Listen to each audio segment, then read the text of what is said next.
Even those who do not often find themselves drawn to the fine and performing arts will find it especially hard to escape the buzz created by Hamilton, an American musical, written and composed by Lin-Manuel Miranda. The show has found incredible success since its opening, breaking records for advanced ticket sales and winning in nearly a dozen categories in the 70th annual Tony Awards. Many have begun to question why this is. What draws people to the story of Alexander Hamilton, a fairly well-documented character from our national history? And apart from its amazing production value and arguably equally impressive music, how does Hamilton's specific delivery of this history impact so many people the way that it does?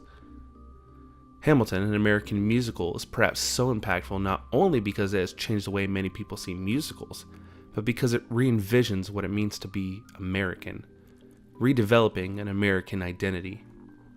Lin-Manuel Miranda's hit musical embraces the strong and humble egalitarian identity set by the Founding Fathers, while refusing to neglect the brutalized part of American history and identity, learning from the mistakes of our country's past and creating an intentional and articulate piece of art that redevelops American identity for a modern time and people. Benjamin Franklin, in his essay, Information to Those Who Would Remove to America, writes, "The truth is that though there are in that country so few people so miserable as the poor of Europe, there are also very few that in Europe would be called rich.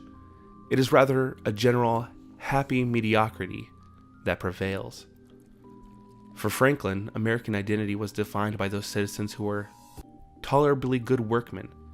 Even the poor, so long as they are sober, industrious, and frugal, will find themselves working to become respectable citizens. Being a respectable American citizen, however, required more than mere equality to the early American colonists. It also called for independence and personal freedom.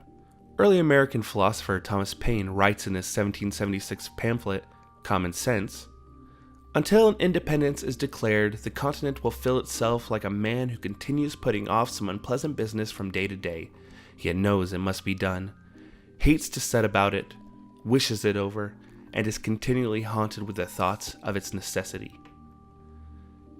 Here, Paine presents two concepts to the American people.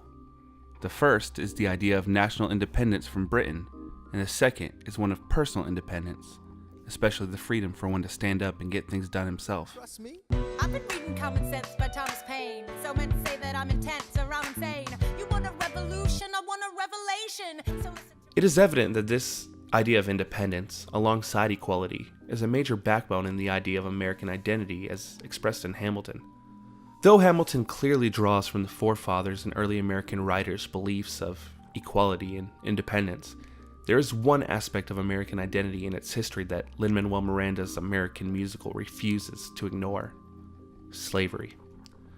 This trend of American identity was best described by the great African-American reformer Frederick Douglass as a brutalized America. Douglass marks this point as a major obstacle in American identity formation. These brutalizing effects of slavery, as he puts it, make every American, both master and slave, into a victim, since slaves were dehumanized by their brutal beatings and masters were likewise dehumanized by their monstrous actions against the former, making them both beasts. Hamilton combats this brutalization of American identity in two ways. The first is through the explicit acknowledgement and condescension of slavery. In the musical's Cabinet Battle No. 1, Alexander Hamilton delivers a line about the South's successes merely being the result of slave labor in the form of a dig at his opponent. A civics lesson from a slaver. Hey neighbor, your debts are paid because you don't pay for labor. We plant seeds in the South, we create, you keep ranting. We know who's really doing the planting. Coupled with this acknowledgement is the intentional casting of black and other ethnic actors as these forefathers and their comrades. Some critics, such as Lyra Monteiro and Ishmael Reed, have criticized this casting decision, claiming the celebration of these founding fathers to be either a mockery of early African American struggles or a disservice to them by failing to portray actual African Americans of historical importance. While there is some weight to these arguments, the actual intent of the casting decision is clear. The de-victimization of American identity, described by Frederick Douglass, through the representation of colored people as fellow recipients of the rights and identity on which America was founded.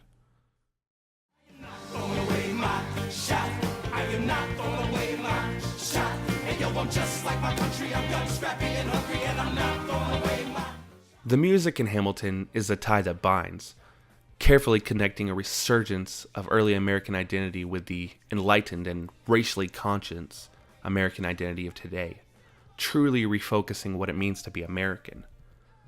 How else can you connect the seemingly stuffy history of the United States' first Secretary of the Treasury and the diverse pop and hip-hop influenced culture of modern America? The answer to Miranda is clear.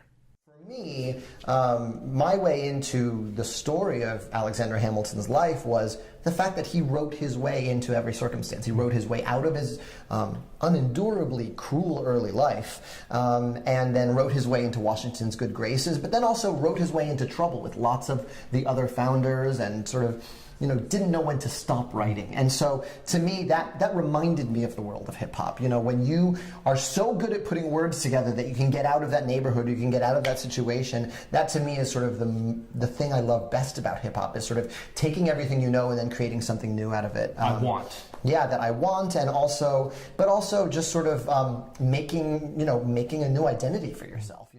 This is why Hamilton is so important. It both illustrates and exemplifies the vitality and synthesis at the core of America's formation. The musical accomplishes this through the intentional creative outlet of rap and hip-hop, where synthesis is a crucial artistic device. Measures of music and lyrics from other songs are often used as samples in the work of hip-hop artists, allowing them to participate in an enduring dialogue with musical artists from history while producing something new in the process. Hamilton, an American musical, does this as well, through both its political and artistic discourse. Hamilton embodies what so many Americans today want: a simultaneously individual and collective American identity. It's what the forefathers wanted. It's what the African American slaves wanted. And with the success of Hamilton, it may not be that far out of reach. In a world where there is an equal cry to open the proverbial door to make America great again and make Black Lives Matter, this wonderful musical gives them the key: equality, hard work, independence, freedom, a resurged and redeveloped identity, a truly American identity.